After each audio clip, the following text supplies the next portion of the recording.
You know, many first-time job seekers. And some of you remember when you were a first-time job seeker? I can. Many first-time job seekers have run smack into this. You can't get a job without experience. And you can't get experience without a job. That is, maybe unless you're a new RN or something like that, and they're just gobbling some professions up as quickly as they can and paying tremendous sign-on bonuses and all of this other stuff. But, you know, sometimes it's tough to get a job. You know, Dawn and I have our friends Richard and Carolyn, their oldest grandson, graduated with a degree in mechanical engineering, but with slump, he was off almost 9 months before he was able to secure a job and working in his field, that is. He was delivering the mail until he was able to secure a job in his field. And thank goodness for that. He is getting experience now. They said, we're going to give you all kinds of experiences, have you certified in all kinds of things. You know, experience, we've been taught, comes from direct personal involvement in hands-on situations, but no more. In this post-modern age, it's one that offers us experiences galore. There are even electronic experiences. You want to go whitewater rafting? Just pull on your virtual reality gear. Sit in your recliner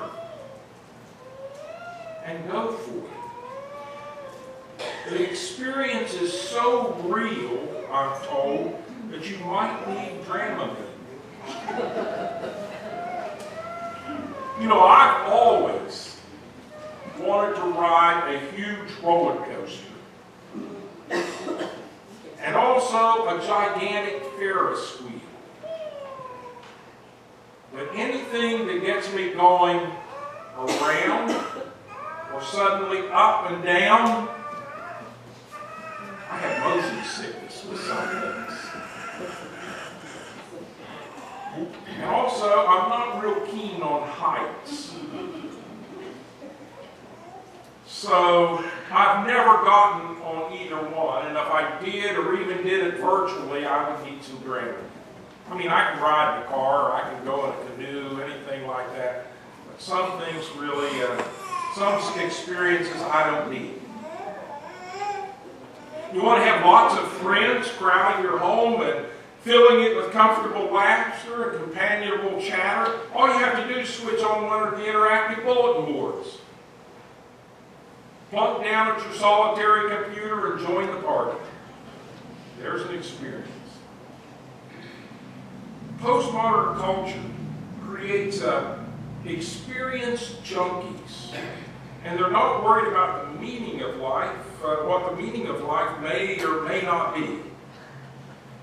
If you think, and if I think, that people are going to pull themselves out of a warm bed on Sunday morning and come to church because they're drawn here by a quest for meaning in their lives, we preachers will find ourselves staring out onto a room of empty pews. I don't fool myself. Most postmodern seekers are hungry. What most of them are hungry for is an experience of presence, a spiritual presence of sacredness that points beyond our daily existence and promises something more. And it's this longing for an experience of presence greater than ourselves, of a deep and abiding spiritual reality that keeps people moving from one thing to another and yet another in search of sacredness. It's not enough for postmoderns to be alive, they want to feel alive. It's not enough for postmoderns to want to be real, they want to feel real. The hunger for an experience of the holy is leading people all over the map. Crystals and pyramids and mediums all claim to put us in contact with that presence. Average Americans for some time have been flocking to the tops of New Mexican mesas and squeezing themselves into Native American sweat lodges in order to locate the holy presence that they desire. Even some traditional Christian sources are now being rediscovered and reworked to accommodate this quest. Has anyone here not at some time in recent years received some card or pen or book or t-shirt with an angel on it? Thousands of people who never darkened the doors of a church or would never consider themselves religious are suddenly convinced that there is a host of angelic beings camped around them or hovering over them. There's also been an increased interest in Christian mystics, those who have come into contact with a holy presence so profound that it transformed their whole lives and all their thoughts. I'm going to share with you this morning. Above all the hocus-pocus New Age formulas, above all the angels, and above all the mystics, there was and is Jesus Christ Himself.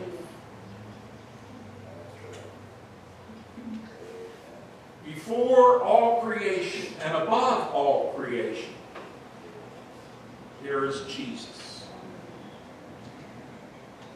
And Jesus said that He would not be some fleeting, momentary, ecstatic experience that we might encounter once in a lifetime if we're skilled in media meditation practice. Today's gospel lesson declares that Jesus promised to be daily. I want you to hear the word daily bread. Not once in a lifetime bread, or occasional bread, or once in a quarter bread. Jesus promised to be our daily bread. No matter what our circumstances, no matter where we find ourselves, Jesus promised to be our daily bread.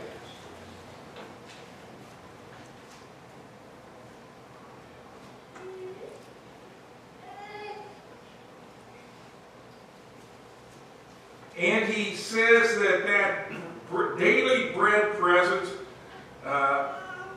Jesus' holy presence, is to sustain us and to nourish us each day. Not just on Sundays, not just on Mondays, but that daily bread is to nourish us each day, providing us a sense of wholeness, of fullness, and of entire satisfaction. The key problem is not finding something to believe in, but discovering what are the marks of a truly daily bread experience. How do you and I know when we've been visited by the divine? First of all, a daily bread experience is life-giving. Yes. Jesus calls himself something common and ordinary and accessible. You don't have to go to the mountaintop to find Jesus. He's our daily bread. He's our food. He's our constant source of daily spiritual nourishment. Our bodies must be fed every day to keep them physically able, but our spiritual body must also be nurtured and renewed every day to keep us sustained spiritually. The life that Jesus' daily bread experience or presence promises is so much more than mere ongoing existence. It's the gift of eternal life. The Gospel writer John says it's the gift of eternal life that begins not when you cross that veil of death, but begins the moment you accept Jesus and continues through that veil and on into eternity. It's the promise of full participation in the presence of God. Daily bread is presence is life-giving. Daily bread's presence is intimate. Our culture loves to be casual and informal and hands-on. Part of the reason that fast food restaurants do so well in America is that they encourage us to come as we are, wearing your jeans and a t-shirt and a pair of sandals, if you will.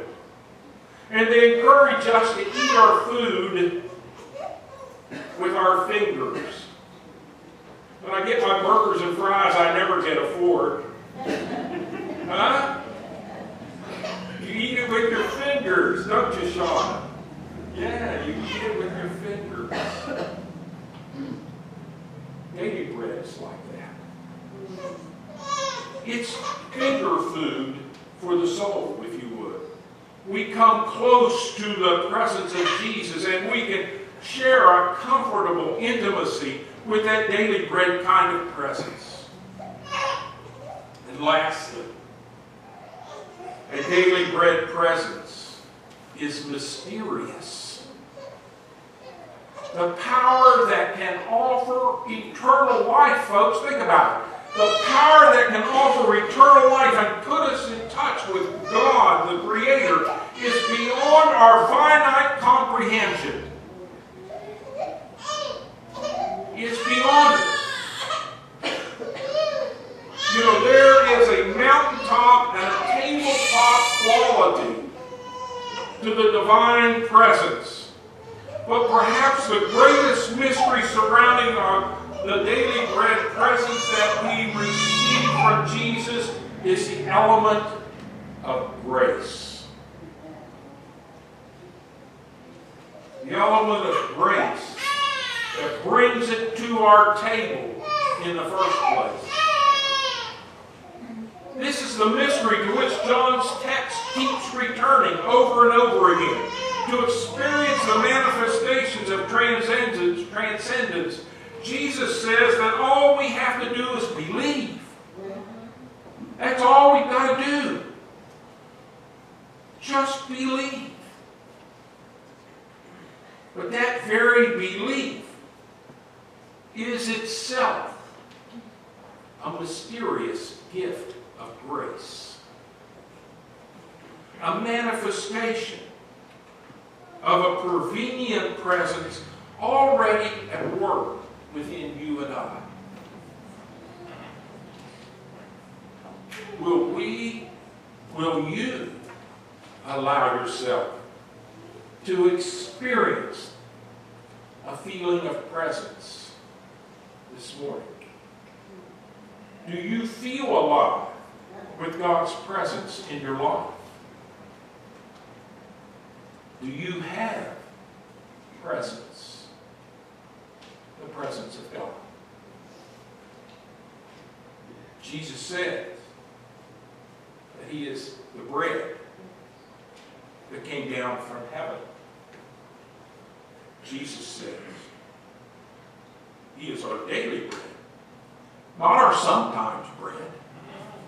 Not our once in a while bread. Not our occasional bread. Jesus says, I'm your daily bread. Doesn't matter what you're going through. Doesn't matter how you feel today. Whether you got a cold or your back hurts, your knees ache, and you can't hardly walk. Doesn't matter about all that. Jesus says, I'm your daily bread. I've come to sustain you. I've come to encourage you. I've come to offer you unconditional love.